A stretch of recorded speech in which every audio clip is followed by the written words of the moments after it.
If you're thinking about Montreal alone, there are 3,000 buildings that are currently vacant.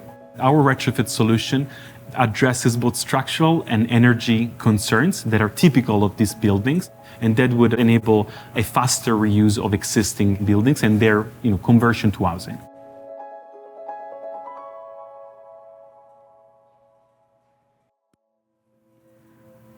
I'm Professor Daniele Malomo. I'm assistant professor at the Civil Engineering Department at McGill University, and my research team is called McGill struct-lab. So my team and I, we start from the factual evidence that we need housing and we need housing fast. One of the best ways to do so is to reuse the existing buildings that are already built and they're already here. And so we are trying with our solution to try and retrofit, so facilitate the reuse of existing buildings and their conversion into housing.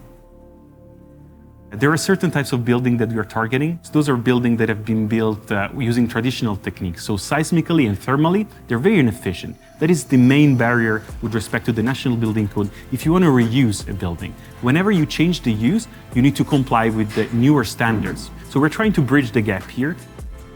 Traditionally, how it's done, you would use reinforced concrete, you would use steel elements. Environmentally, it has a certain carbon footprint and it's very costly and it takes a lot of time. Our solution is a light retrofit solution that will enable engineers, practitioners, and professionals working in the construction industry to retrofit and repair buildings and at a lower cost. We have learned that you don't need necessarily a heavy, invasive solution to retrofit a building. The retrofit that is behind me is a modular one, it's a light one, and still we were able to dramatically improve the performance of our walls, both thermally and structurally.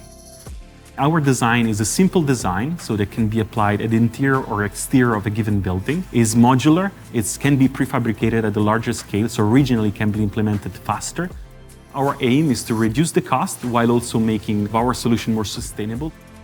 So my hope is that building managers, stakeholders, decision makers will be able to understand that we have a large existing building portfolio and that retrofitting and reusing, conversion into housing, will lead to a much faster housing supply. And that's exactly what my team and I are trying to work for.